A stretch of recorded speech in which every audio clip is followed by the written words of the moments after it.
Hello, Bashar. And you good day. I'm so happy to be here. I'm so excited. All right, we are happy that you are happy to be there.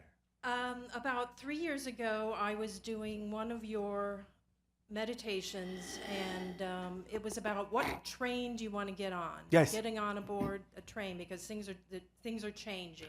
Yes, the tracks are separating. Yes. So be on the train you want to be on the frequency level you want to be on. Yes. And I really enjoyed the meditation. All and right. after I finished it, I Yes. looked out my window and I saw Yes. falling lights coming down Yes. from the sky. Yes.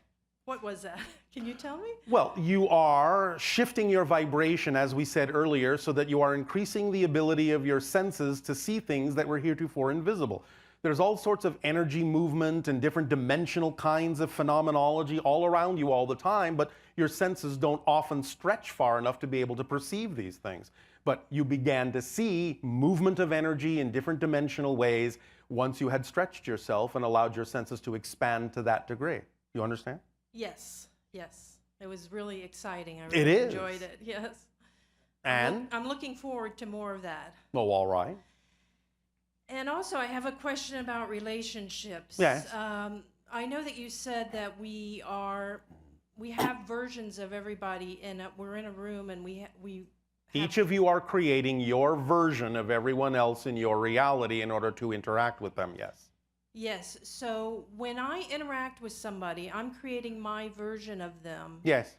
To learn what I need to learn. Yes. And somebody else could have a completely different version of Absolutely. that person than I have. And That's why sometimes you have different stories for the same event or encounter. Yes. And so even if I just meet somebody, Yes. it's like just a casual meeting. Is that happening in those kinds of relationships Yes, too? because that's Yeah. just the nature of the structure of physical reality experience. Everything is a reflection. Yes. So you have to create at least some version of it in order to experience it in your so-called physical reality, or you wouldn't be experiencing it all. There are actually many, many other people, I'll just put it this way, many other people walking around you all the time you never see, because you don't need to include them in your reality, so you don't create a version of them to interact with. But there are thousands, millions of people walking around you all the time that you never know about. I feel like when I'm in a close relationship with somebody that I'm seeing, it's almost like I'm seeing aspects of myself. Of course through it is, them. because that's the purpose of relationships. And it's very interesting, and Yes. it's fun and And challenging. Yes, and challenging. Yes. And I see negative things and positive things Yes. also. Now, this doesn't mean you can't recognize that someone else may actually be choosing something negative. That doesn't always mean it's a one-to-one reflection, that if you see Yes. something negative in someone else, that That's you true. have that issue too. You have to be discerning about why that reflection is coming to you, because it may be for a variety of reasons that have many differences from what that person may be experiencing that reflection for, or your reflection for. Right. Again, but fundamentally, the purpose of all relationships is so that everyone in the relationship can reflect to the other people in the relationship what they need to know to learn more about themselves to become more of who they are. That's the purpose of relationships. That's how you serve each other. Great. Yeah, it's a lot of fun too. It is.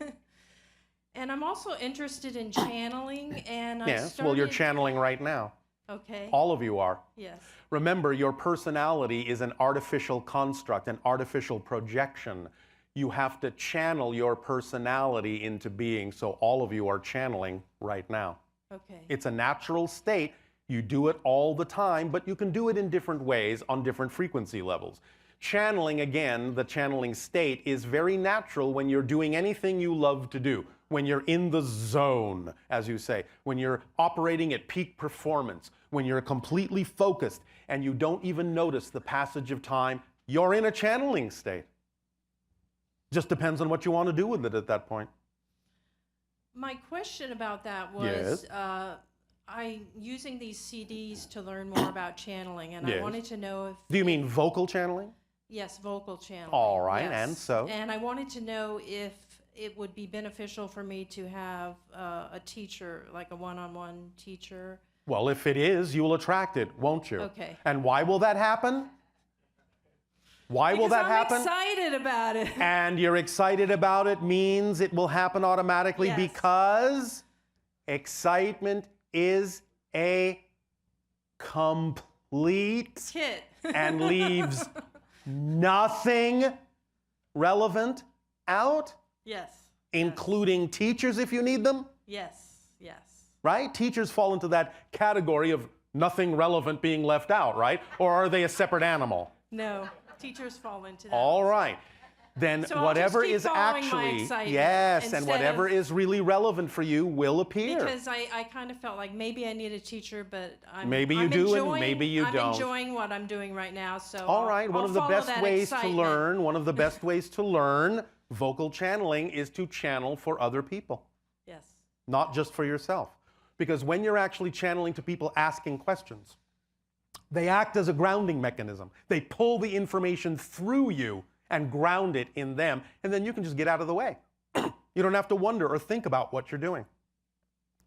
The idea is that if you're in a certain state, you can just receive information telepathically in an instant. You don't need to actually go into the so-called channeling state for yourself.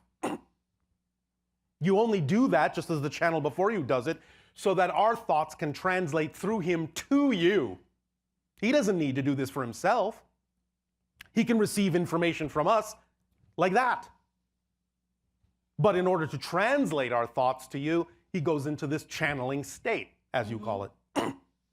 So if you're channeling for others and they're asking questions about things they really wish to know, and you just get out of your own way, the information will come through more easily than doing it on your own and wondering whether or not you're receiving what you need to receive.